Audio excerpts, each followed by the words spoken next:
यही विषय है हमारे आज की विशेष चर्चा का। आचार्य सानंद जी, जिनसे वर्षों से आर्य समाज, आपने आर्य समाज के ही संस्थान से दर्शनाचार्य, उसके पश्चात आपने आर्य समाज निम्बाहेड़ा, आर्य समाज हिरणमगरी उदयपुर और अनेकानेक आर्य समाज संस्थाओं में अपने ध्यान के विशेष शिविरों के माध्यम से अध्यात्म की एक अलग जगह। वर्तमान में आप मॉडल टाउन पानीपत में विगत 6 वर्षों से दर्शन का अध्यापन करते आ रहे हैं और इसके साथ ही आप वर्चुअल माध्यम से भी अध्यापन का कार्य कर रहे हैं। देश विदेश से आपके अनेकानेक आपके शिष्य आध्यात्मिक ऊर्जा प्राप्त कर रहे हैं। आपका जो अमृत साधना का एक विशेष सत्र प्रत्येक दिन सुबह 5 बजे से 6 बजे तक फेसबुक लाइव पर चलता है, जिसमें आपका अद्भुत दिव्य ज्ञान प्राप्त होता है। आज आपका विषय है ईश्वर उपासना का व्यापक स्वरूप। हम समझते हैं कि ब्रह्म यज्ञ कर लें, गायत्री मंत्र ओम का जप कर लें, आधा घंटा 1 घंटा, यह वास्तव में व्यापक स्वरूप है।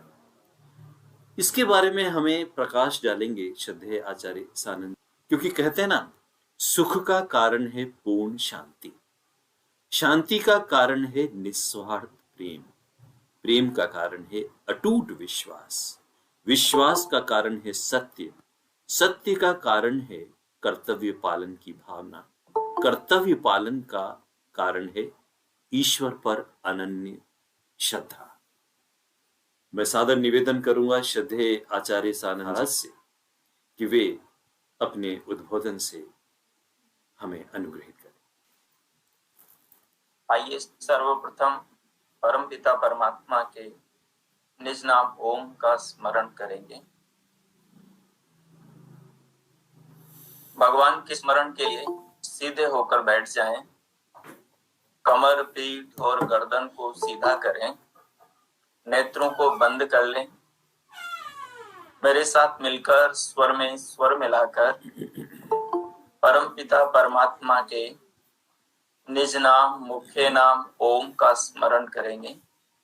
जिस विधाता ने हमें ये मनुष्य का, मानव का जीवन दिया है, जिसकी अनंत कृपा से सारा विश्व और हमारा जीवन चल रहा है, जो हमारे अंदर बाहर सर्वत्र विद्यमान है, जो निरंतर हमें सुनता है, हमें जानता है, हमारी भावनाओं को अनुभव करता है, जिस परम पिता की परम कृपा से उनकी बनाई इस देह में हम रहते हैं और देह के अंगों का उपयोग करके जीवन को जीते हैं, उसी की आंखों से देखते हैं, उसी के कानों से सुनते हैं, उसी के पांवों पर चलते हैं और उसी के हाथों से सारे कार्यों का संपादन करते हैं। ऐसे जो पावन प्रभु हैं, जो हम सबके जीवन के आधार हैं, जिनकी कृपा के बिना, प्रेम के बिना, करुणा के बिना, जिनकी व्यवस्था के बिना हम एक क्षण भी जीवन को नहीं धारण कर सकते, ऐसे महान प्रभु को अनुभव करें और मेरे साथ मिलकर स्वर में स्वर मिलाकर प्रभु का धन्यवाद करें।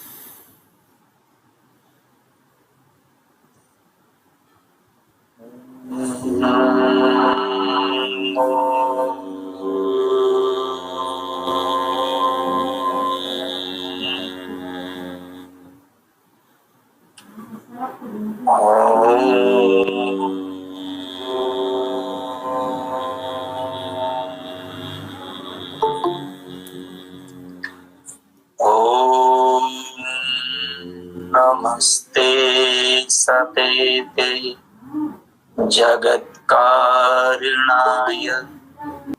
नमस्ते चिते सर्वलोकाश्रयाय,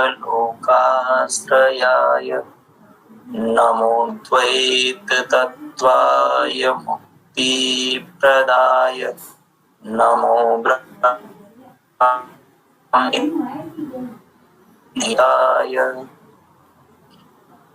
ओम असतो मा सद्गमय, तमसो मा ज्योतिर्गमय मृत्योर्मामृतं गमय। ॐ भूर्भुवस्वः तत्सवितुर्वरेण्यं भर्गो देवस्य धीमहि धियो यो नः प्रचोदयात्। ॐ शान्ति शान्ति शान्ति। ओम। दोनों हाथों की हथेलियों का परस्पर घर्षण करते हुए पूरे मुखमंडल का स्पर्श करें और फिर भीतर से बाहर आ जाएं, इस भाव के साथ कि भगवान सर्वत्र विराजमान है, हमारे भीतर हमारे बाहर सर्वत्र विद्यमान है, हमें देख रहे हैं, हमें जान रहे हैं, हमें सुन रहे हैं।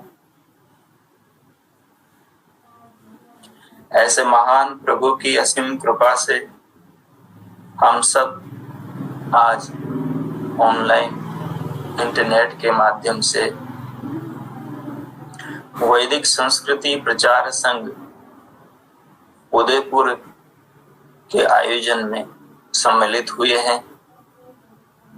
वैदिक संस्कृति प्रचार संघ उदयपुर के सभी सदस्य महानुभाव, आज के इस कार्यक्रम के संचालक महोदय, अन्य सभी आर्य समाजों के पदाधिकारीगण, वंदनीय मातृशक्ति, ने आर्यभद्र पुरुषों, आज का हमारा विषय ईश्वर उपासना। क्या हम सब उपासना करते हैं, लेकिन हमारी उपासना कितनी देर होती है? जितनी देर हम संध्या में बैठते हैं उतनी उपासना होती है और उसके बाद में फिर उपासना समाप्त हो जाती है। आपने कहा ये तो विषय बहुत अच्छा है कि उपासना का व्यापक स्वरूप का पता लगे, जिससे दिन भर और जीवन भर व्यक्ति उस उपासना को कर सके। उसी उपासना के विषय पर आज हम विचार करेंगे। तो आशा है आप बहुत ध्यानपूर्वक सुनेंगे और इस विषय को आत्मसात करें। महर्षि स्वामी दयानंद जी महाराज ने उपासना के संबंध में आर्य उद्देश्य रत्नमाला के अंदर एक रत्न बनाया, उपासना। उपासना किसे कहते हैं? जिससे ईश्वर ही के आनंद स्वरूप में अपनी आत्मा को मग्न किया जाता है, उसको उपासना करते हैं। यह बिंदु है जिससे ईश्वर ही के आनंद स्वरूप में अपनी आत्मा को मग्न किया जाता है, उसका नाम उपासना है। अब जो ये वाक्य है, इसके अंदर 5 बिंदु हैं, उन्हें समझ लेंगे। पहला है जिससे ईश्वर ही के, पहला है ईश्वर, क्योंकि उपासना की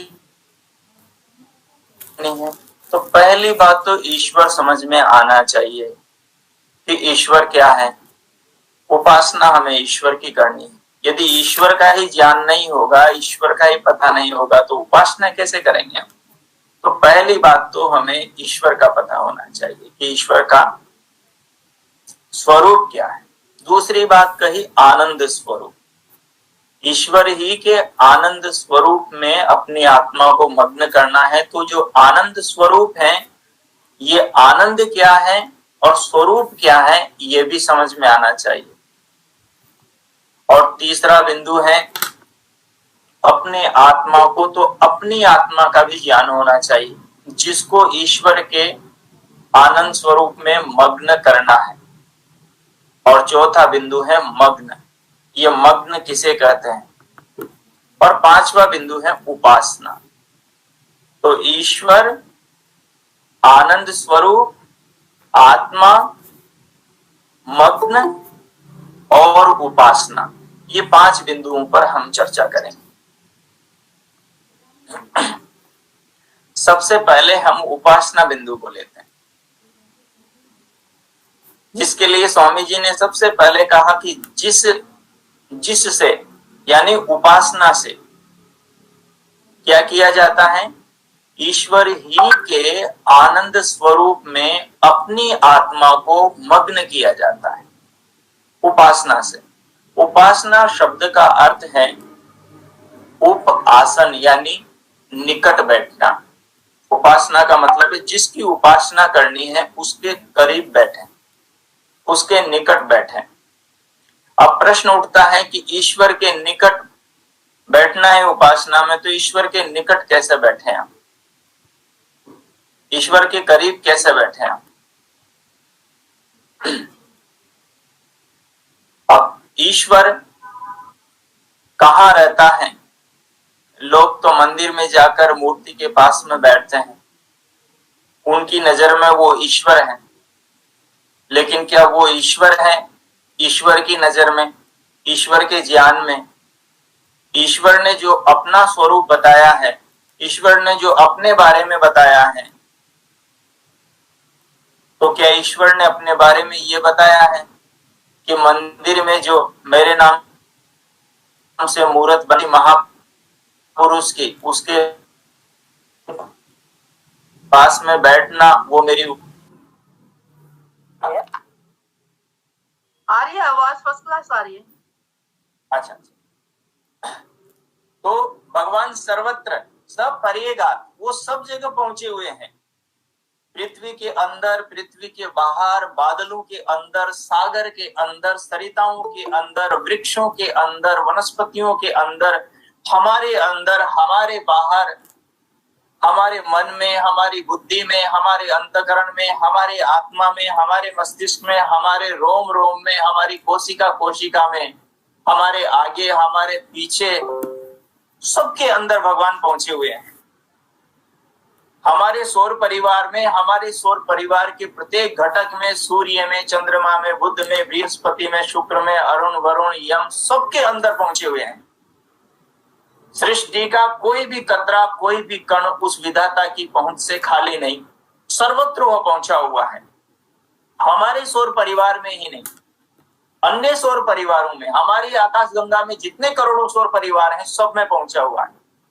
और विशाल ब्रह्मांड में जितनी आकाश गंगाएं हैं, सब में पहुंचा हुआ है। सपरियगात, वह जो ईश्वर है, वह जो परमात्मा है, परियगात सर्वत्र पहुंचा हुआ है। और सपरियगात शुक्रम, और संकल्प मात्र से अति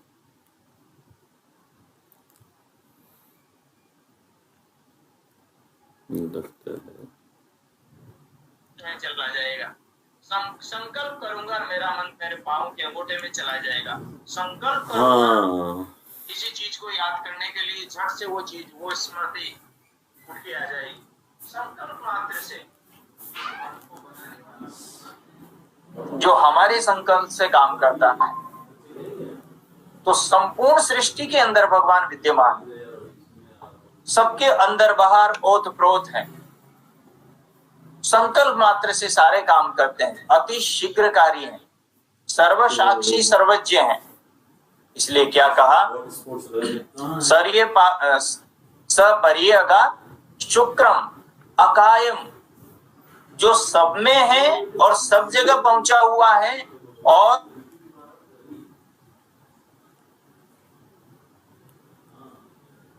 तस्य उस परमात्मा का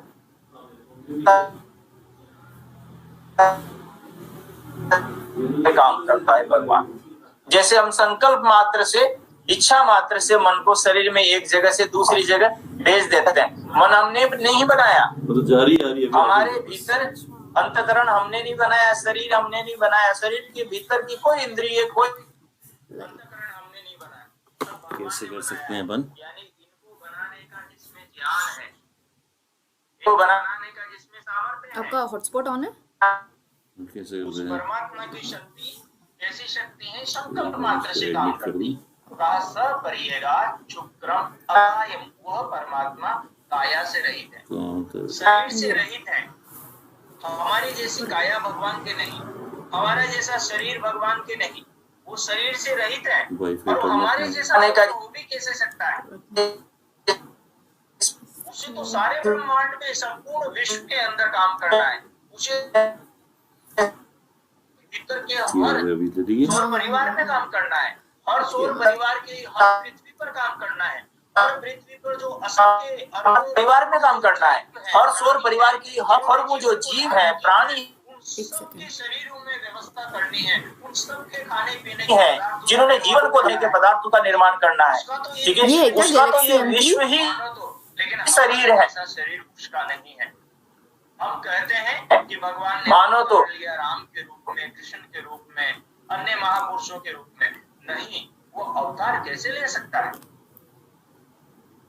वो अवतार लेगा, एक जगह आएगा तो फिर दूसरी जगह की व्यवस्था कौन? और अवतार की आवश्यकता क्या है? अकायम परमात्मा का कोई शरीर नहीं है, अकायम अवर्णम, और शरीर भी नहीं है, और उसके हमारी जैसी आंखें भी नहीं है, अभी हो गया, हमारे जैसे कान भी नहीं है, बढ़िया। चलो, हमारी जैसे इंद्रियों के गोलक नहीं है, गड्ढे नहीं है, छिद्र नहीं है, नहीं, हाँ ठीक है, चलिए ये चलो, बहुत धन्यवाद। ये सब नहीं है। हाँ, हम आंखों से देखते हैं, हम ये सोच सकते हैं फिर भगवान कैसे देखता होगा हम सबको, लेकिन जरा विचार कीजिए, जिन आंखों से हम दुनिया को देखते हैं वो इन आंखों को बनाने वाला है। ये आंखें जिन पदार्थों से बनती है उन पदार्थों को देखने वाला है। सृष्टि का जब सृजन होता है तो जो अति सूक्ष्म कण, प्रकृति के जो मूल कण है, सत्व गुण, रजोगुण और तमोगुण, उनको भी देखने वाला, उनको भी जानने वाला, उनको भी पकड़ने वाला, उनको भी अपने ज्ञान के अनुसार गति देने वाला है। तो उसको आंखों की जरूरत है हमारे जैसे नेत्रों की। वो बिना नेत्रों के सब कुछ देख रहा है, वो सर्वत्र है, सब कुछ देख रहा है। हमारी भावनाओं को, हमारी क्रिया को, हमारे कर्मों को, हमारे कृत्यों को, संसार में जो हो रहा है सब कुछ को देख रहा है। उसको चर्म चक्षु नहीं चाहिए देखने के लिए, वो हमें अंदर भी देख रहा है, हमें बाहर से भी देख रहा है। वो पृथ्वी के भीतर भी झांक रहा है और पृथ्वी के बाहर भी झांक रहा है, सृष्टि के जर्रे जर्रे से झांक रहा है। उसकी आंखें तो पूरा संसार है। चांद और सूरज को भगवान का नेत्र बताना तो एक अलंकारिक है समझाने के लिए, लेकिन भगवान तो सब जगह से झांक रहे हैं। तो इसलिए उसके हमारी तरह गोलक नहीं है, गड्ढे नहीं है, उसको हमारी तरह इंद्रियों की जरूरत नहीं है, क्योंकि वो तो इन इंद्रियों को बनाने वाला है। जिसके पास देखने की क्षमता नहीं होगी वो परमाणु को पकड़ करके महातत्वों को कैसे बनाएगा, और महातत्व से अहंकार को कैसे बनाएगा? वो अहंकार से मन और ज्ञानेंद्रिय कर्मेंद्रियों को कैसे बनाएगा? वो अहंकार से तन्मात्राओं को, सूक्ष्म भूतों को कैसे बनाएगा? और वो सूक्ष्म भूतों से स्थूल भूतों को कैसे बनाएगा? और वो स्थूल भूतों के कणों से इस विचित्र सृष्टि को कैसे बनाएगा? वो हम सबके शरीर को कैसे बनाएगा? और माता के शरीर में बनने वाले बच्चे के शरीर को कैसे बनाएगा? कैसे बनाएगा? वो गाय के खाने वाला, गाय जिस हरी घास को, सूखे भूसे को खाती है, उससे उसके शरीर में दूध कैसे बनाएगा? वो सर्वव्यापक है, वो अति सूक्ष्म है, उसको हमारी जैसी आंखें नहीं चाहिए, उसको हमारी जैसी इंद्रियां नहीं चाहिए, उसका कोई शरीर नहीं है, इसलिए उसके शरीर में कोई गोलक नहीं। अकायम अवर्णम अश्नाविरम, और उसके शरीर में नस नाड़ियां भी नहीं है, क्योंकि काया नहीं है, शरीर नहीं है, गोलक नहीं है, नस नाड़ियां भी नहीं है। हमारे शरीर में नस नाड़ियां हैं, नस नाड़ियों के बिना हमारा काम नहीं चल सकता, इंद्रियों के बिना हमारा काम नहीं चल सकता, मन बुद्धि के बिना हमारा काम नहीं चल सकता। ये इनकी आवश्यकता परमात्मा को नहीं। और फिर आगे बढ़कर कहा अश्नाविरम, और फिर आगे बढ़कर शुद्धम, परमात्मा शुद्ध है क्योंकि वो ज्ञान से परिपूर्ण है। अशुद्ध कौन होता है? जो परिवर्तनशील हो। और परिवर्तनशील कौन है संसार में?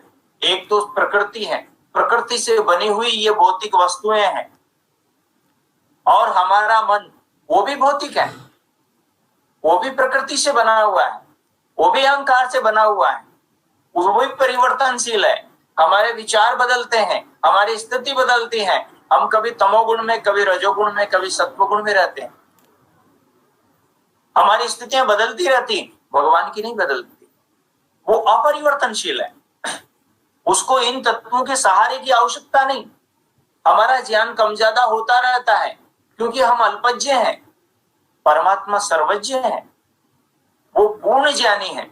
इसलिए कहा शुद्धम, वो हमेशा शुद्ध है, पवित्र है, अपाप विद्यम, इसलिए वो पाप से कभी लिप्त नहीं होता। वो सर्वज्ञ है, सब कुछ को जानता है, पूर्ण ज्ञानी है, इसलिए वो पाप से कभी लिप्त नहीं होता। अपाप विद्यम, फिर कहा कबीर मनीषी, और वो कवि है। ये संसार रूपी जो दृश्य काव्य है, इस सारे काव्य का रचने वाला, इसका निर्माता वो भगवान विश्वकर्मा है। इस जगत का रचने वाला वो जगदीश्वर है। इस संपूर्ण विश्व को चलाने वाला, इसका भरण पोषण करने वाला वो विष्णु है।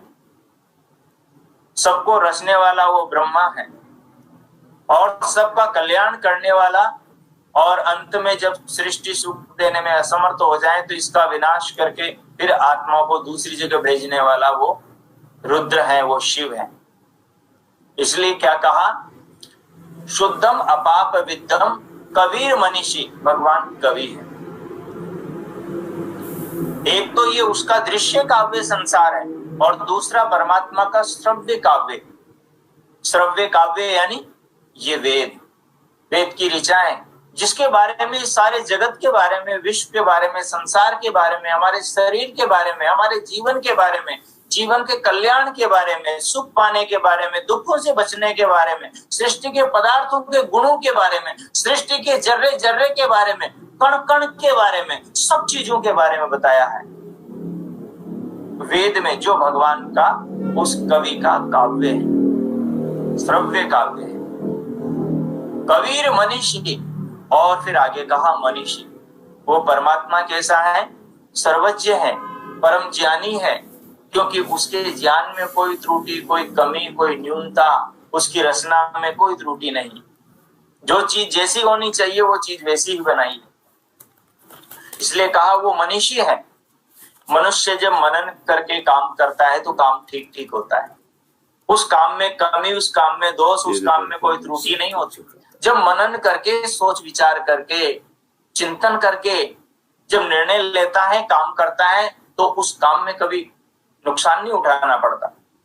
ये मनन करने की शक्ति और मनन से ठीक राह पर ठीक निर्णय लेने की योग्यता भगवान ने ही मनुष्य के मन में, मनुष्य के अंदर रखी है। तो इस योग्यता को रखने वाला, यानी इस योग्यता को जानने वाला और असीम ऐसी योग्यता से युक्त भगवान वो मनीषी है।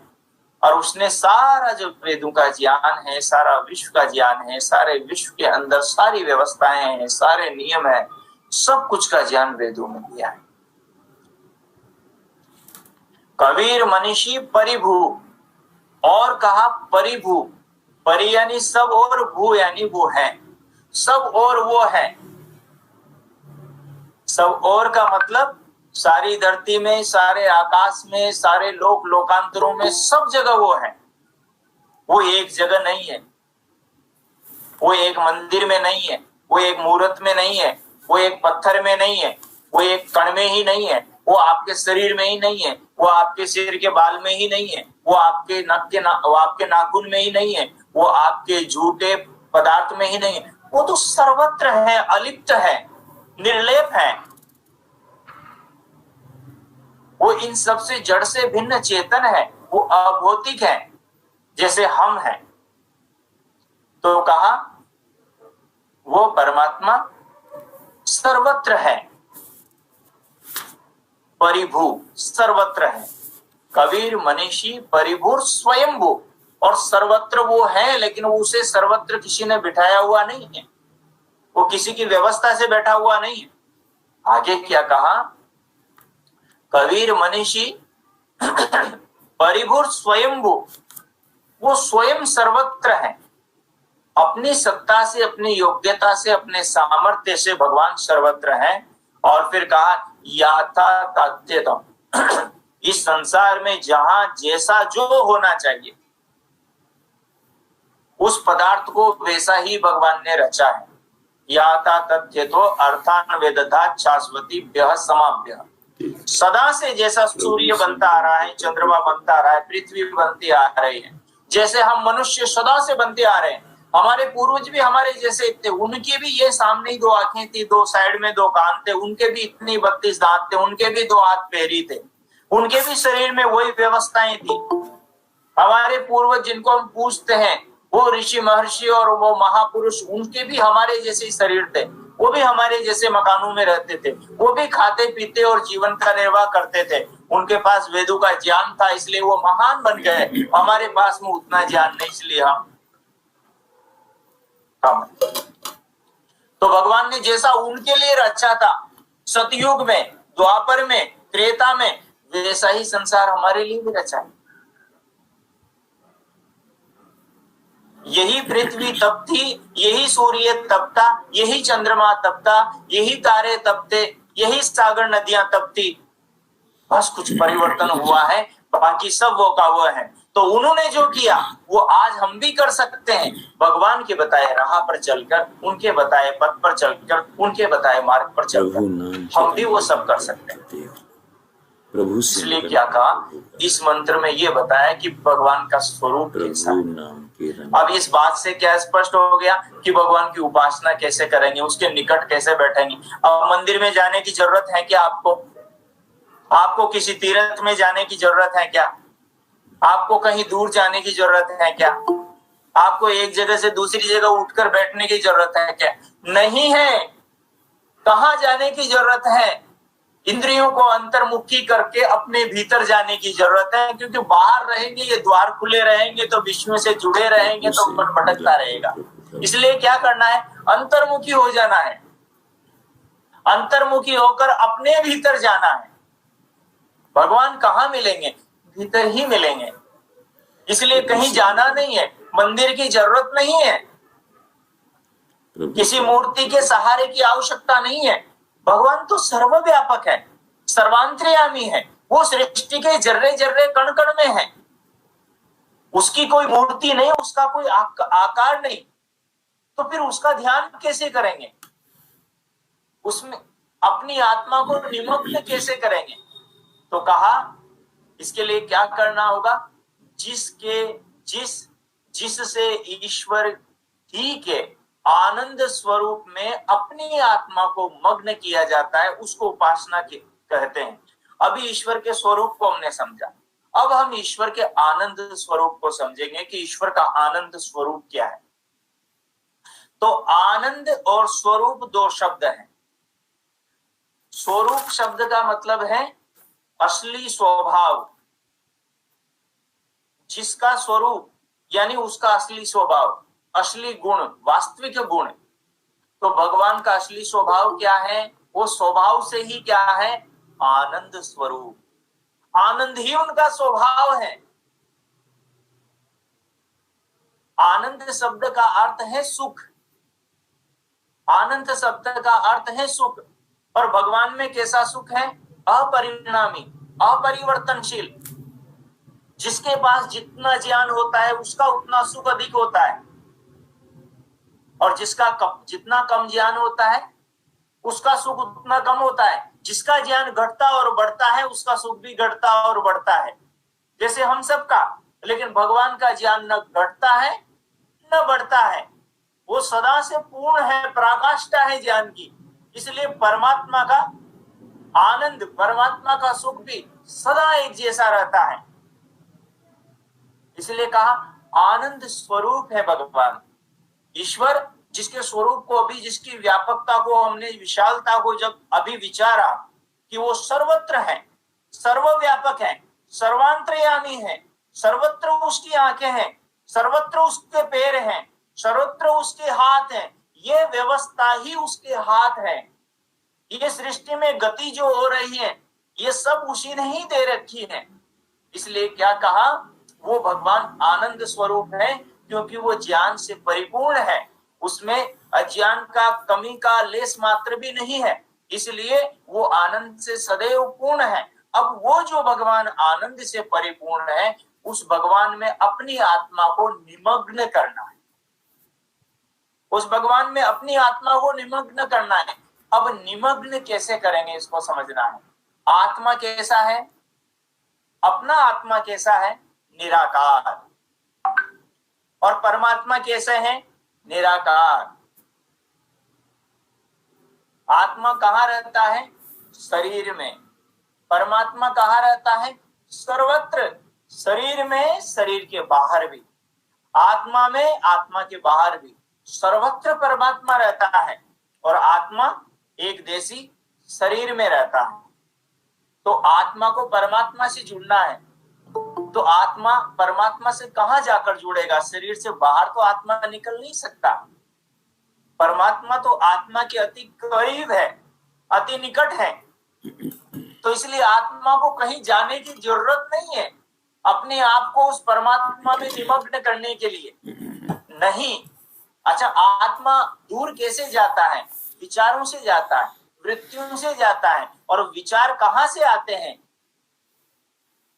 जब हमारे नेत्र, जब हमारे कान, जब हमारी त्वचा, जब हमारी इंद्रियां बाहर के विषयों से जुड़ी रहती हैं, तो उन विषयों के बाहर के प्रभाव, वो विषय भीतर जाते हैं और उन विषयों से भीतर विचार चलते हैं, वृत्तियां चलती हैं, और उन वृत्तियों, जो चित्त में वृत्ति चलती है, उस वृत्ति से हमारी आत्मा जुड़ती है। तो जैसी वृत्ति होती है वैसा ही स्वयं को आत्मा अनुभव करती है। जैसे टीवी देखते हो, टीवी में पिक्चर चल रही है, नाटक चल रहा है, सीरियल चल रहा है, और उसमें रुदन का सीन है, तो उसको देखकर आप भाव को उठते हो। उसके अंदर किसी दुष्ट को पीटा जा रहा है तो आपके अंदर बल आ जाता है। उसके अंदर जो भी चल रही है उसका सीधा आपके मन पर प्रभाव, आपके अंदर वृत्ति चलती है, और उस वृत्ति से आत्मा जुड़ जाता है, यानी वृत्ति सारूप्यम हो जाता है। अब यदि अपने विचारों में यदि भगवान का स्वरूप होगा, अपने विचारों में यदि भगवान की कृपा होगी, अपने विचारों में यदि भगवान का प्रेम होगा, अपने विचारों में यदि ये होगा कि भगवान मेरे लिए क्या कर रहे हैं, भगवान कहाँ है, भगवान कैसे हैं, भगवान मेरे लिए क्या कर रहे हैं, उन्होंने मेरे लिए क्या किया है, इस समय क्या कर रहे हैं, यदि इस चीज से हम जुड़ जाएंगे तो हमारे अंदर यही विचार चलेंगे, और उस विचार से उस समय हमारा आत्मा वृत्ति सारूप्यम होगा।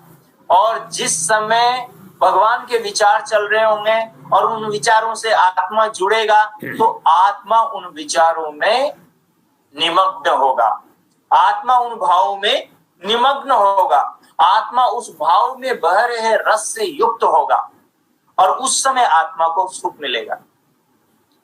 क्योंकि अभी वो किसके संपर्क में है, जो अपरिणामी है, जो ज्ञान से परिपूर्ण है, जो संपूर्ण जगत का पिता है, और जो सारी सृष्टि का निर्माता है, जो संपूर्ण विश्व के जीव मात्र का निरंतर हर पल हर क्षण कल्याण करने वाला है। ऐसा जो परमेश्वर है, उस परमेश्वर के स्वभाव को, उसके स्वरूप को, उसके गुणों को, उसकी कृपा को जान करके ये साधक, ये उपासक ध्यान में बैठ करके उस भगवान के इस स्वरूप का चिंतन करता है। अब भगवान ने मेरे लिए क्या दिया है, आपके लिए क्या दिया है, हम सबके लिए क्या दिया है। जब आप ध्यान में बैठेंगे, इस बात पर विचार करेंगे, तो आपके समझ में आएगा कि भगवान ने ये जीवन दिया है, इस जीवन की बदौलत इस संसार को हम देख रहे हैं, इस जीवन की बदौलत हम इस संसार में आनंद प्राप्त कर रहे हैं, अपने अस्तित्व, अपनी सत्ता से परिचित हो रहे हैं, अपने आप को जान रहे हैं, इस सुंदर संसार का अवलोकन कर रहे हैं। भगवान ने आंखों को बनाया है, इन आंखों से हम जगत को देख रहे हैं, कानों को बनाया है, भगवान ने हाथों को, पैरों को बनाया है, भगवान ने मन बुद्धि को बनाया है, भगवान ने शरीर के भीतर की सारी रचना की है, और जो ये श्वास आ रही है, जो भीतर जीवन की ज्योत को निरंतर जला रही है, इस श्वास का प्रबंध कर रहा है और इस श्वास के अंदर जीवन की शक्ति आ रही है। ये वृक्ष ऑक्सीजन बना रहे हैं और हमारे कार्बन डाइऑक्साइड ले रहे हैं और हमें जीवन दे रहे हैं।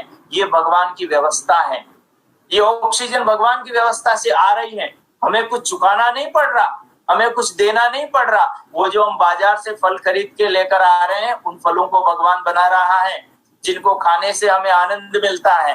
वो जो गाय का दूध हम पीते हैं और उससे दही और मक्खन और घृत बनाते हैं, वो भगवान बना रहा है गाय के पेट में। जैसे हमारी माता के स्तन में दूध जब हम छोटे थे तब भगवान ने बनाया था, और हमारे शरीर की रचना माता के शरीर में भगवान ने की थी। तो वो कौन कर रहा है? भगवान कर रहा है। हम उसकी कृपा के बिना, उसकी व्यवस्था के बिना एक पल भी जीवन को धारण नहीं कर सकते। जब हमें ये पता लगेगा, डॉक्टर हमारे को एक इंजेक्शन लगाता है, दवाई देता है और हमारे रोग को दूर कर देता है, हम कितना थैंक्स करते हैं, कितना धन्यवाद उस डॉक्टर का करते हैं कि उसने हमें बचा लिया। अभी कोरोना में क्या हाल हो रहा है, घर का एक सदस्य बीमार पड़ गया तो दूसरा उसके करीब नहीं जा रहा। जीवन का महत्व पकड़ में आ रहा है। जब आदमी बीमार पड़ जाता है और उसे लगता है हाय मरा, उस समय ऑक्सीजन के लिए कैसे भागता है, दवाइयों के लिए कैसे भागता है, किन किन चीजों के लिए कैसे भागता है। वो सारा अमृत, वो सारा जीवन, वो सारी शक्तियां भगवान मुफ्त में दे रहा है। हमें वो दिखाई नहीं दे रही। हमें हाथ तो दिखाई दे रहे हैं, हमें आंखें तो दिखाई दे रही है, हमें कान तो दिखाई दे रहे हैं, हमें शरीर तो दिखाई दे रहा है, तो शीशे में दिखाई दे रहा है। हमें माँ तो दिखाई दे रही है, हमें पिता तो दिखाई दे रहा है, हमें बच्चे तो दिखाई दे रहे हैं, हमें पति पत्नी तो दिखाई दे रहे हैं, हमें गाय भैंस बकरी तो दिखाई दे रही है, हमें ये वृक्ष लताएं तो दिखाई दे रही है, हमें इनके फल फूल तो दिखाई दे रहे हैं, हमें ये पेड़ पौधे तो दिखाई दे रहे हैं, हमें ये पृथ्वी तो दिखाई दे रही, ये सागर नदियां तो दिखाई दे रहे हैं, ये पर्वत तो दिखाई दे रहे हैं। लेकिन इनके भीतर वो अदृश्य सत्ता जो न दिखाई देता हुआ, इन सब के भीतर हमारे लिए भोजन बना रहा है, फल बना रहा है। पेड़ पौधों के उन बीजों को अंकुरित करके उन बीजों से वो पौधे बना रहा है। गाय के शरीर में दूध बना रहा है, माँ के शरीर में बच्चे का शरीर बना रहा है, और हमारे शरीर में जो हम भोजन कर रहे हैं उसे रस रक्त मांस मज्जा अस्थि मेद बना रहा है। जो जीवन की, जो इन नेत्रों की भीतर ज्योति बना रहा है, जिसकी कृपा से हम सुन समझ रहे हैं, हम विचार कर रहे हैं, हम जीवन को धारण कर रहे हैं, वो सारा अदृश्य काम भगवान कर रहे हैं। जब साधक ये कार्यों को लेकर जब भगवान के भाव में निमग्न होता है, जब इन विचारों को विचारता है, तो फिर वो उपासना में चला जाता है। आत्मा परमात्मा से कैसे जुड़ता है? विचार के माध्यम से। ये सारा वेद क्या है? एक विचार ही तो है। किसका विचार है? परमात्मा का विचार मंत्र है। मंत्र यानी विचार। चारों वेदों की जो हजारों ऋचाएं हैं वो भगवान का विचार है, और उन विचारों का चिंतन मनन करके ऋषियों ने मोक्ष को प्राप्त किया है, आनंद को प्राप्त किया है, दुख से पार हुए हैं, मृत्यु को लांघा है। उन्हीं वेदों की ऋचाओं से विचारों को लेकर जब ध्यान में बैठकर साधक उन विचारों में अपने आत्मा को विचारों के माध्यम से परमात्मा के भाव में निमग्न करता है, तो उपासना हो जाती है। अब भगवान कहाँ मदद नहीं कर रहा हमारी?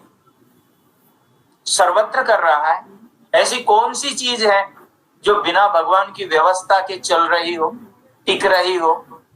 ऐसी कौन सी चीज है जो बिना भगवान की व्यवस्था के बननी हो? जरा सोचो। इधर उधर नाट गर्दन घुमाओ, नजर घुमाओ, किसी भी वस्तु को, लोटे को ले लो, आप किसी भी पतीले को ले लो, किसी भी वस्तु खाने पीने की चीज को ले लो, दीवार को ले लो, दरी को ले लो, लोटे को ले लो, बाल्टी को ले लो, मशीन को ले लो, लकड़ी को ले लो, लोहे को ले लो, सोने को ले लो, तांबा पीतल को ले लो, बगुनी में रखी हुई फल सब्जी को ले लो, आटे को ले लो, या आपके जल को ले लो, किसी को भी ले लो। जरा पूछो तो सही, अपने आप का दिमाग तो लगाओ कि किस चीज को आपने बनाया है और कहां से लेकर आए हैं। ये जितने भी खनिज है, जितने भी धातु हैं, तांबा पीतल सोना चांदी तेल पेट्रोल, सब कुछ धरती के अंदर भगवान बना रहा है। वो एक बीज जो हजारों बीजों को, हजारों फूलों को, हजारों फलों को और लंबे समय तक खड़ा रहकर हम सबको ऑक्सीजन देता है, छाया देता है, दुनिया से जाते हुए ईंधन देकर जाता है। उस वृक्ष को कौन बना रहा है, उसके पीछे कौन, किसकी सत्ता, कैसी शक्ति काम कर रही है? इस भूमि में वो रस को कौन बना रहा है, जिस रस को पीकर ये जड़ें और ऊपर पल्लवों में, पत्तों में, फूलों में, कलियों के अंदर और फलों के अंदर रस भर देते। ये सब क्या हो रहा है? इसलिए भगवान की उपासना कैसे होगी? जरूरत नहीं आंख बंद करने की, आंख खुली रखकर भी भगवान की उपासना कर सकते हो। जब ईश्वर के स्वरूप को जान लिया, आनंद स्वरूप को समझ लिया, अपनी आत्मा के स्वरूप को जान लिया और वो कहाँ रहती है उसके स्थान को जान लिया, और उसके बाद में बस आत्मा को परमात्मा से जोड़ने के लिए परमात्मा से जोड़ने वाले जो विचार है, उन विचारों की धारा को भीतर प्रारंभ करना है। जिधर भी नजर उठाओगे, जिधर भी देखोगे, उधर उधर भगवान की बनाई हुई वस्तुएं तो नजर आएगी। अब रही बात, वो दिखाई नहीं देता, वो समझ में नहीं आता, तो वो कैसे समझ में आएगा? हमारा तीसरा बिंदु था आत्मा। जब हमें अपनी आत्मा का पता चलेगा, जब हमें अपनी आत्मा का बोध होगा, जब हमें अपना आत्मा समझ में आएगा, उस दिन परमात्मा भी समझ में आ जाएगा। आत्मा भी चेतन, परमात्मा भी चेतन, आत्मा भी निराकार, परमात्मा भी निराकार, आत्मा भी अजर अमर, परमात्मा भी अजर अमर। जैसा आत्मा चेतन है वैसे परमात्मा भी चेतन है। अंतर इतना है कि वो सर्वदेशी, ये एक देशी है। अंतर इतना है कि ये अल्पज्य, वो सर्वज्ञ है। अंतर इतना है कि इसका सुख इसके ज्ञान के अनुसार बढ़ता घटता है, और उसका सुख, परमात्मा का सुख सदैव एक जैसा रहता है, सदैव एक जैसा रहता है। इसलिए क्या करना है, क्या करने की आवश्यकता है? परमात्मा से जुड़ना है। अरे गुलाब के फूल के पौधे के पास में बैठते हो तो सुगंध आती कि नहीं आती? पानी के बहते झरने के पास में बैठते हो तो शीतलता आती कि नहीं आती? अग्नि के पास में बैठते हो तो उष्णता आती कि नहीं आती? मोगरे के पेड़ के, चंपा चमेली के पेड़ के पास बैठते हो तो सुगंध आती कि नहीं? वैसे ही परमात्मा के विचारों के पास में, परमात्मा की सृष्टि के पास में, उस नजर से उस परमेश्वर को, उस प्रियतम को इस जगत में देखोगे तो वैसी ही सुगंध, उस परमात्मा में जैसा ज्ञान है, उसका जैसा स्वरूप है, वो जो हमारे लिए कर रहा है। एक आदमी हमें 10 का नोट फ्री में देता है तो हम कितना धन्यवाद करते हैं। एक आदमी हमें 1 किलो फल दे देता है तो कितना धन्यवाद करते हैं। एक आदमी हमें एक पानी का गिलास सौंप देता है तो कितने धन्यवाद करते हैं। एक आदमी हमें 1 लाख रुपए का चेक काट कर दे दे तो जब भी मिलेगा तब उसके बड़े हाथ जोड़ करके हम प्रणाम और धन्यवाद करेंगे। एक आदमी ने हमें गिफ्ट में मकान दे दिया, साइकिल दे दी, कोई चीज दे दी, कोई डायरी दे दी, कोई पेन दे दिया, कुछ ना कुछ दे दिया, उसको कितना याद रखते हैं। जरा ये भी तो देखो, जिसने ये आंखें दी है, जिनके बिना ये संसार अंधकार है, जिसने कान दिया है, पैर दिए हैं, आंख दी है, दांत दिए हैं, बुद्धि दी है, सारा जीवन दिया है, और इस जीवन को जानने का ज्ञान वेद दिया है, और समझने के लिए बुद्धि दी है, और सारी शक्तियां शरीर में रखी है। उन्हीं शक्तियों से, इसी वेद को पढ़कर कोई मर्यादा पुरुषोत्तम श्री राम बना है, तो कोई योगेश्वर श्री कृष्ण बना है, कोई माता सीता तो कोई रुक्मिणी बनी है, कोई कौशल्या तो कोई देवकी बनी है। इसी वेद को, इसी शरीर से, जिनका नाम इतिहास में अमर हुआ है और हमेशा के लिए शास्त्रों के अमर पृष्ठों पर अंकित हो गया है। कोई विरजानंद बना है तो कोई दयानंद बना है। किससे? इसी शरीर से और इसी ज्ञान से, इसी देह को पाकर, क्योंकि इस देह के अतिरिक्त तो और कहीं कोई विकल्प नहीं है कि उस ईश्वर को जाना जा सके, इन वेदों को पढ़ा जा सके, इन जीवन को समझा जा सके, इस संसार, इस सृष्टि के बारे में विचार किया जा सके। और कहीं अवसर नहीं है, कहीं मौका नहीं है, कहीं कुछ नहीं मिलने वाला। केवल और केवल कर्म करने के लिए योनि मनुष्य योनि, बाकी सारी भोग योनियां हैं। 84 लाख योनियों में 21 लाख उद्भिज योनियों में, 21 लाख स्वेदिज योनियों में, और 21 लाख जरायुज में, और 21 लाख अंडज योनियों में। 21 21 करके इन चारों की 84 लाख योनियों में केवल एक मनुष्य योनि है जिसके अंदर उस विधाता को जानने का अवसर मिलता है, जिसके अंदर अपने स्वरूप को, अपनी आत्मा को पहचानने का अवसर मिलता है। जब आत्मा अपने आत्मा को जान लेता है, अपने स्वरूप को जानता है, तो उसके बाद में उस चेतन का स्वरूप भी इसके समझ में आने लगता है। उसके बाद में मूर्ति की ओर नहीं भागता, उसके बाद में आकृति की ओर नहीं भागता। हम खुद आकृति नहीं है, हम खुद शरीर नहीं है।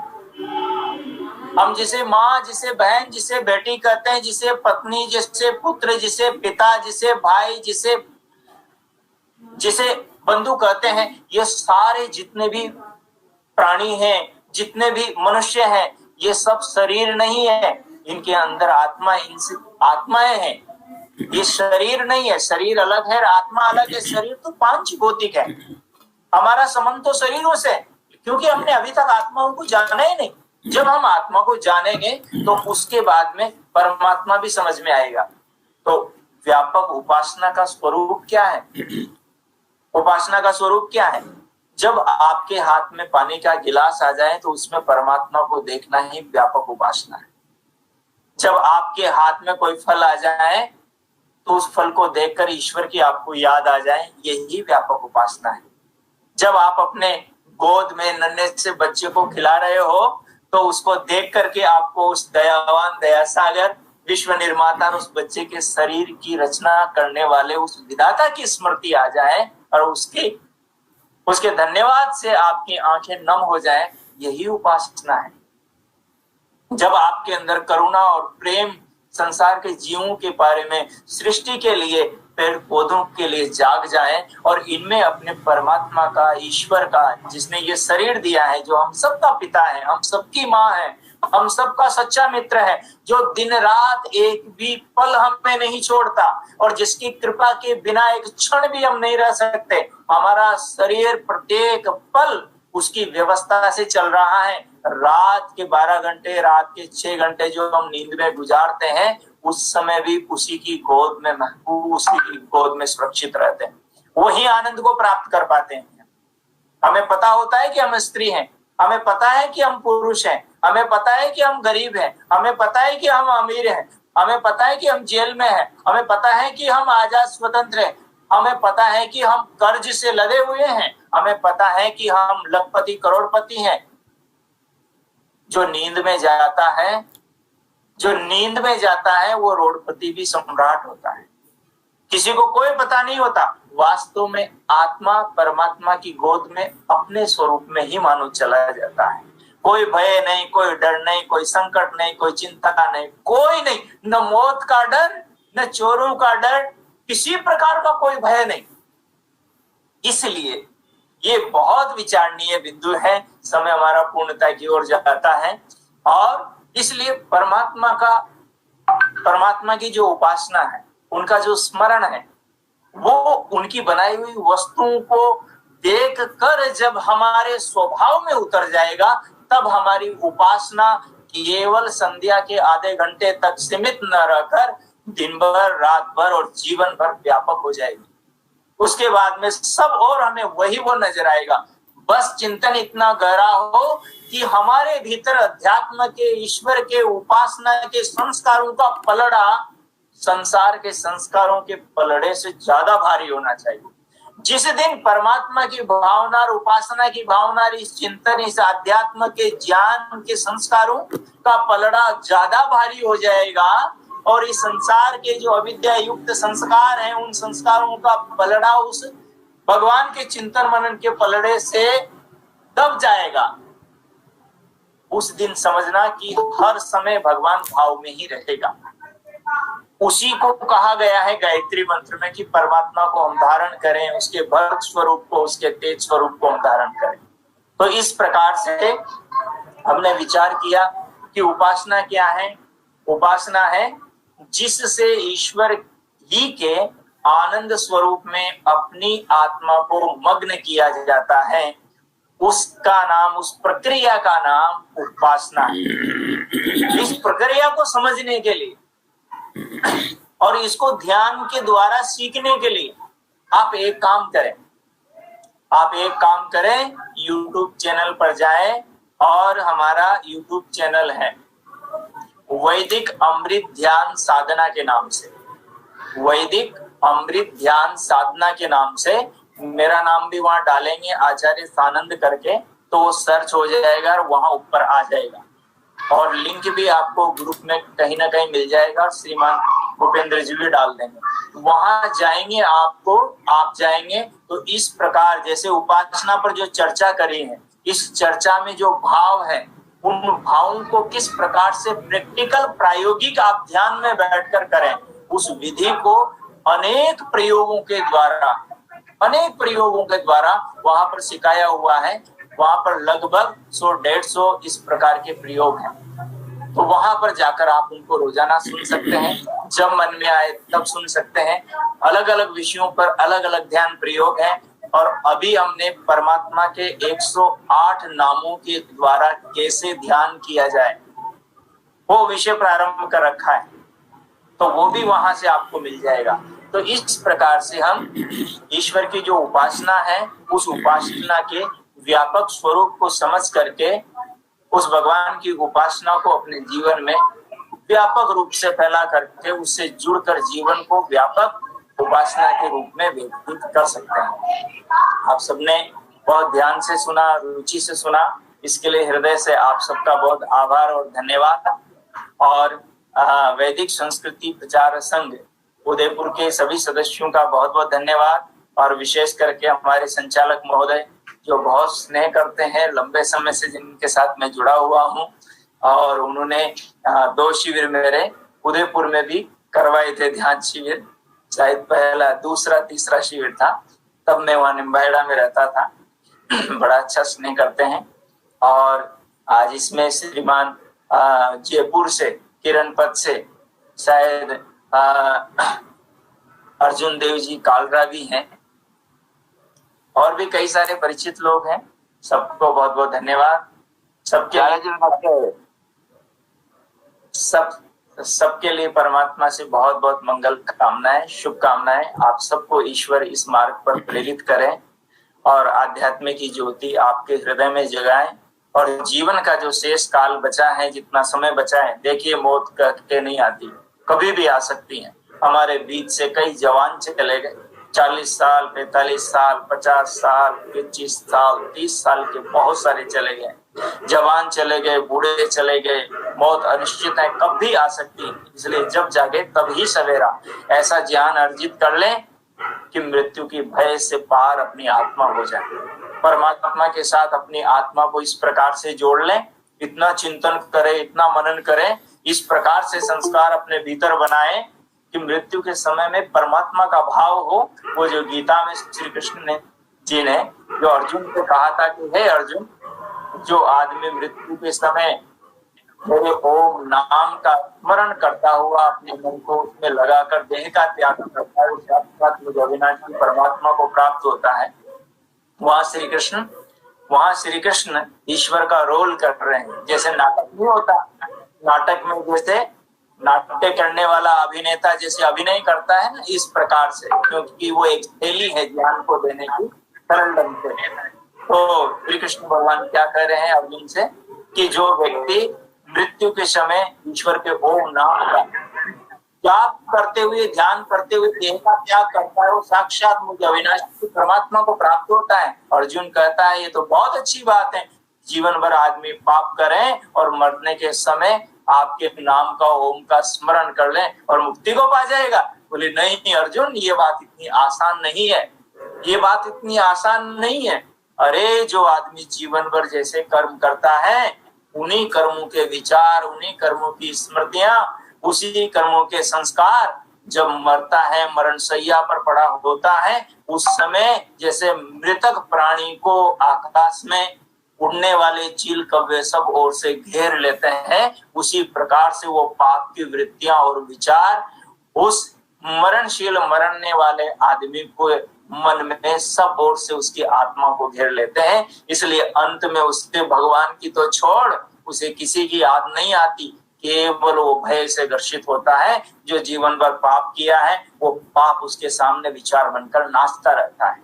इसलिए महानुभाव, जितना समय बचा है, आप तो सब आर्य समाज से जुड़े हुए हैं, वैदिक धर्म से जुड़े हुए हैं। हम सब बड़े सौभाग्यशाली हैं कि हमें इस जीवन में वैदिक धर्म से जुड़ने का सौभाग्य मिला, महर्षि दयानंद के मानस पुत्र बनने का सौभाग्य मिला, ईश्वर के ज्ञान से जुड़ने का सौभाग्य मिला। ये हमारा परम सौभाग्य है और इस सौभाग्य का खूब आनंद लें, इस अवसर का खूब लाभ उठाएं, अवसर को पहचाने और जीवन को पहचाने। और मौत अनिश्चित है, भगवान ने जानबूझ करके उसे अनिश्चित रखा है कि वो निश्चित होती तो हम निश्चित हो जाते कि इतने दिन वो आएगी नहीं, चलो कल करेंगे, कल करेंगे, कल करेंगे, परसों करेंगे। इसलिए भगवान ने मौत को अनिश्चित कर दिया कि तुम हमेशा सावधान रहो और जीवन का जो उद्देश्य है उसकी ओर हर पल बढ़ते रहो। तो पुनः आप सबके लिए बहुत बहुत शुभकामनाएं। आप जीवन में अध्यात्म के पथ पर निरंतर आगे बढ़ते रहें। सबके लिए बहुत बहुत धन्यवाद। आपने मुझे ये अवसर दिया आप सबके बीच में आने का, सबसे जुड़ने का। इसके लिए वैदिक संस्कृति प्रचार संघ उदयपुर का बहुत बहुत हृदय से आभार। इति ओम। बहुत बहुत धन्यवाद, आभार। नमस्ते। अर्जुन जी कालरा जी की ओर से आपको नमस्ते, बहुत स्वागत आदरणीय अर्जुन जी कालरा साहब। प्रणाम श्रीमान अर्जुन जी कालरा साहब, आपको और माता जी को भी। माता जी से मेरा बहुत विशेष स्नेह है, आप दोनों से। जब मैं दो किताबों के बैग दोनों कंधों पर टांग करके आज यहाँ कल वहां घूमता रहता था, उस दौर में मैं आपके यहाँ भी कई बार गया। आपके घर भी मुझे अन्नपान का बहुत अवसर मिला है। बड़ा स्नेह माता जी करती थी, कई बार याद आ जाती उनकी वो छवि आप लोगों के। बहुत अच्छा जी, बहुत बहुत धन्यवाद, आभार। बहुत अच्छा लगा आचार्य जी, बहुत अच्छा लगा। और श्रद्धेय अर्जुन जी कालरा साहब का भी सानिध्य आशीर्वाद इस अवसर पर मिला। अभी हम 3 कक्षाएं चलाते हैं। सुबह हमारी 5 से 6 बजे तक ध्यान की कक्षा चलती है और दोपहर में 3 से 3:45 तक योग दर्शन की कक्षा चलती है और उसके बाद में 4 से 4:45 तक हमारी न्याय दर्शन की कक्षा चलती है ऑनलाइन। योग दर्शन में क्या पढ़ा रहे हैं आचार्य? योग दर्शन में अभी विभूति पाठ चल रहा है। विभूति पाठ 15 चल रहा है। उसको आप लिंक यूट्यूब में होंगे आपके पास? हाँ जी, यूट्यूब में है ये। दर्शन वाली कक्षा हम यूट्यूब में नहीं डालते, सुबह ध्यान वाली कक्षा हम यूट्यूब में डालते हैं। अच्छा, कि वो तो लाइव होती होंगी ना आपकी? लाइव? हाँ, नहीं वो जूम पर होती है, जूम पर होती, लाइव नहीं होती, जूम पर होती। जूम पर होती है तो उसका लिंक मेरा नंबर नोट करें, प्लीज भेजिए फिर। हाँ जी, हाँ बोलो। 9414 एक मिनट आ रही है, हाँ बोलो। 9414 हाँ 286575।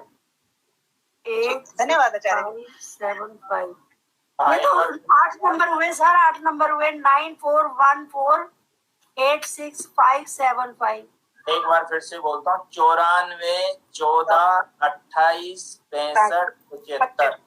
28 94 14 28 65 75। ठीक है। हमारे इस कार्यक्रम में बहुत बहुत धन्यवाद।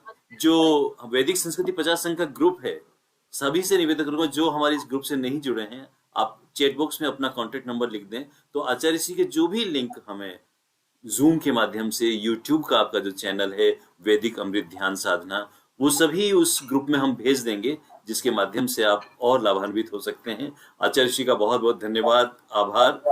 ऐसा लगा कि हम परमपिता परमेश्वर की गोद में ऐसी अमृत धारा के साथ आपने हमें जोड़ दिया।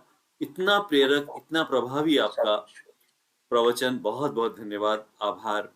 प्रभु के रंग में रंग कर तो देख लो, प्रभु से मिलन हो, प्रभु का बनकर तो देख लो। आपने हमें अंतर्मुखी होकर विचारों के माध्यम से आत्मा को परमात्मा से जोड़ने के जो मार्ग को हमें दिखाया है, हमें आज इसी समय से चल पड़ना चाहिए। इतना प्रेरक आपका उद्बोधन, बहुत आभार, धन्यवाद। और आज के इस कार्यक्रम में भजन से इस कार्यक्रम का शुभारंभ कराने के लिए आदरणीय श्रीमती सरला जी गुप्ता, आदरणीय श्रीमती आर्या संतोष जी शर्मा का भी बहुत बहुत आभार। आप सभी महान भावों का बहुत बहुत आभार।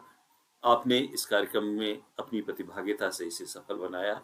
आज जैसा कि आचार्य श्री ने भी कहा कि कोरोना के इस वैश्विक महामारी के दौर में जो दिवंगत हो गए, युवा, वृद्ध, असमय ही जो क्रूर काल के ग्रास हो गए, ऐसी दिवंगत आत्माओं की शांति, और जो कोरोना के कारण आज रोगग्रस्त हैं उनके शीघ्र स्वस्थ होने की ईश्वर से प्रार्थना, और हम सभी को ईश्वर स्वस्थ रखे।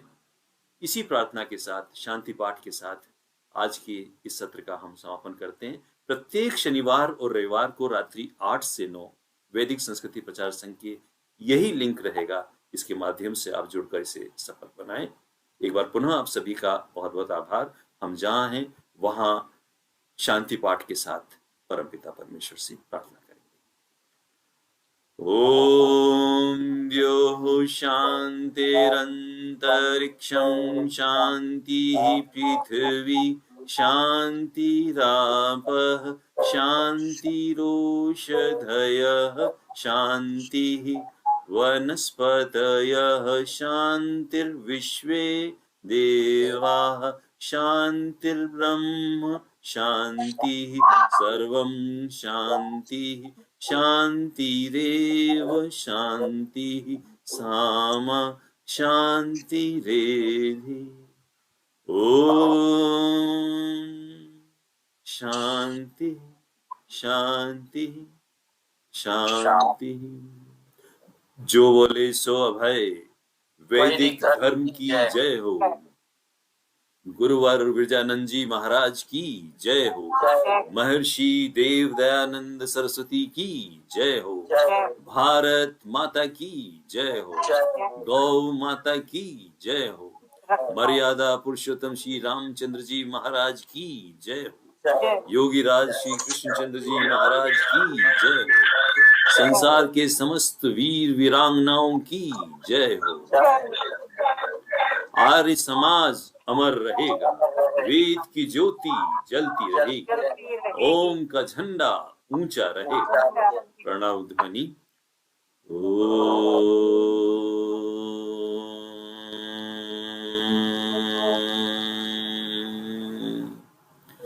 सर्वेभ्यो नमः। सभी को सादर नमस्ते। पहली बार जुड़े महान भावों से निवेदन, वे चैट बॉक्स में अपना कॉन्टेक्ट नंबर डाल दें ताकि उन्हें वैदिक संस्कृति प्रचार संघ के समूह में हम सम्मिलित कर सकें, और आचार्य श्री के जो भी हमारे पास लिंक हैं उनसे हम लाभान्वित हो सकें, वे हम उस समूह में भेज देंगे। आचार्य श्री का एक बार पुनः बहुत बहुत धन्यवाद, आभार। आप सभी महान भावों का बहुत बहुत धन्यवाद, आभार। सादर नमस्ते।